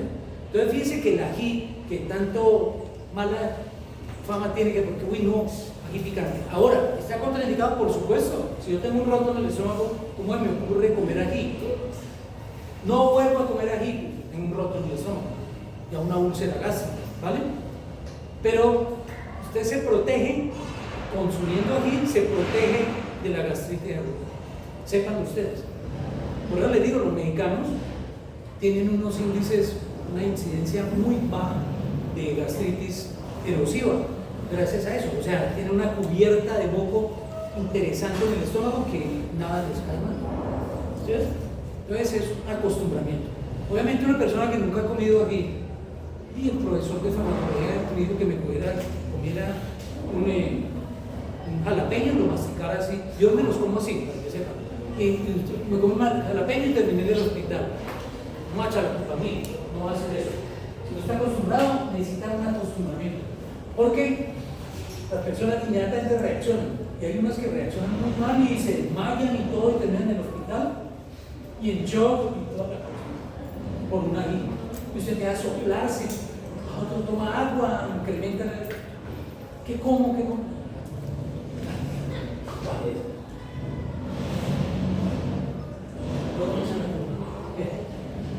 Entonces, ¿cómo los alimentos influyen? Miren todos los fármacos que pueden verse afectados. Miren esa tabla. Quiero decirles que esa tabla, no me acuerdo dónde sacó esta tabla. La cosa, esta creo que fue de Campo y Sumano. No, mentiras. Digo mentiras porque veo medicamentos que se usan en humana y no en veterinaria. ¿Sí? Pioxicilina, propanterina, eso no se usa en veterinaria. Clofilina, ni siquiera. Esto es de Velázquez, de la farmacología de Velázquez. Es una farmacología humana. Pero ahí resalté algunos, observen. ¿Qué pasa con el ácido acetilsalicílico, la amoxicilina, que es una penicilina sintética, y la ampicilina también? ¿Qué pasa con esas tres que subrayé ahí? Son fármacos ácidos, las tres son fármacos ácidos, pero el alimento disminuye severamente la absorción. Fíjense que ya uno aprendería que yo no me metería una tableta o una cápsula de ampicilina mientras estoy comiendo. Y entonces lo puede explicar. ¿Por qué? Porque su efecto va a disminuir. La comida disminuye el efecto de esos fármacos. Observen todos los que disminuyen. Cuando dice retrasa, quiere decir que lentifica o ralentiza la posibilidad de absorberse, de pasar la interfaz. Retrasa, miren lo que retrasa. O sea, se va a hacer más lento.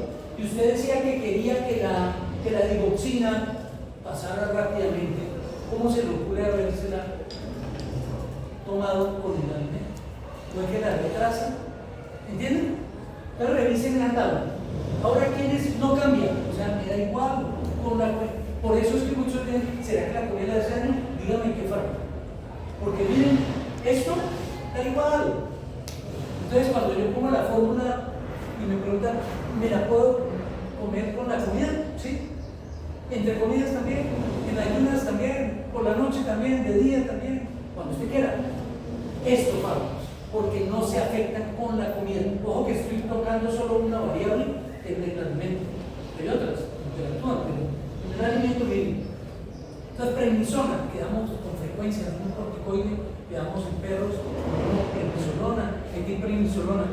Yo en la fórmula nunca le escribo con cada comida.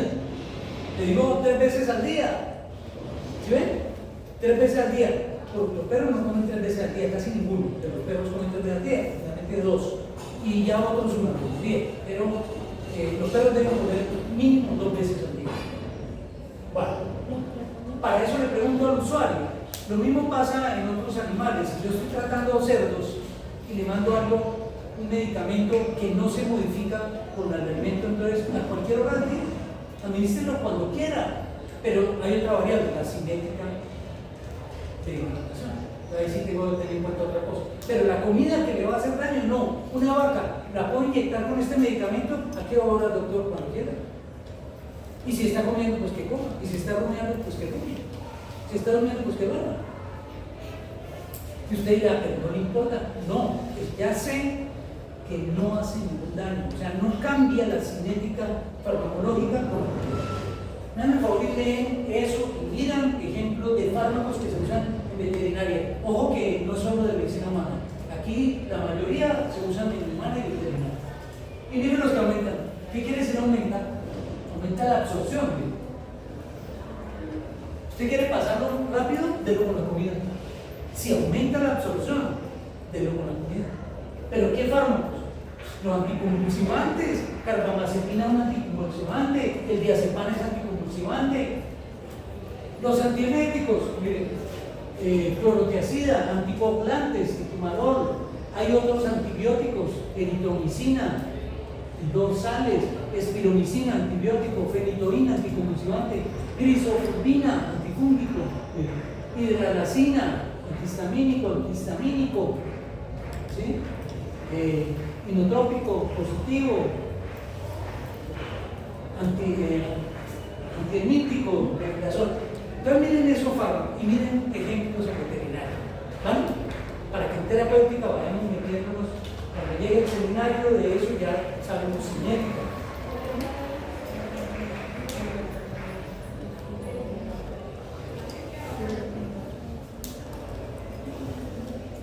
Eso lo oímos, ¿sí? Tiene que decirme, ya lo oímos. Bueno, como estamos en distribución, entonces decimos que el flujo sanguíneo y la liposolubilidad son los principales factores que gobiernan la velocidad de liberación y la cantidad potencial de fármaco que se distribuye a los organismos. ¿Qué quiere decir? Que la circulación es clave para que el fármaco se absorba y se distribuya. ¿Están de acuerdo? ¿Qué quiere decir? Que es más fácil si el paciente está calientico a que si el paciente está frío, ¿cierto? Eso quiere decir si el paciente está vivo o si el paciente está muerto. El paciente está congelado y le ponen una inyección intramuscular, pues no circula. La circulación es clara. ¿Queda claro? Que acabo de sacar el frasco de la nevera y así lo inyecto. Piensen que si está frío no circula adecuadamente. El fármaco no circula adecuadamente. Bueno, entonces, eso es importante. Y el otro es la liposolubilidad, ya lo decía, la liposolubilidad. Creo que en el caso de las vacunas, ¿Mm? en el caso de las vacunas, es lo que bueno, sí que se le baje la azúcar, porque eso no se queda así. ¿Que le bajen o qué? Bien, ¿qué es una vacuna? Bueno, hay vacunas que requieren refrigeración, ¿no? Otras no. A ver, hablemos de las que requieren refrigeración. Pues la vacuna debe mantenerse a 4 grados hasta la inyección. Cuando tú inyectas, el paciente está a 32, 34, 35 grados, ¿ves? 36, 37. El paciente está a la temperatura. Entonces tú dirás, ¿por qué la pusiste fría? Es para proteger la vacuna, no para facilitar, no para lentificar su absorción. Segundo, cuando la inyectan, no la ponen intramuscular ni endovenosa, la ponen subcutánea, para que por esa vía se demore más tiempo en absorberse. Cuando tú pones una vacuna, necesita que va fabricando los anticuerpos poco a poco, no inmediatamente. Ella no es preventiva, no es de alto riesgo. Bien, vamos a poner un analgésico local, un anestésico local que se llama lidocaína. ¿Lo conoces? ¿Conocen la lidocaína? Bien. Yo la puedo sacar de la nevera, fíjate, la puedo sacar de la nevera y se la inyecto al caballo en el tendón que voy a bloquear. Bloqueo.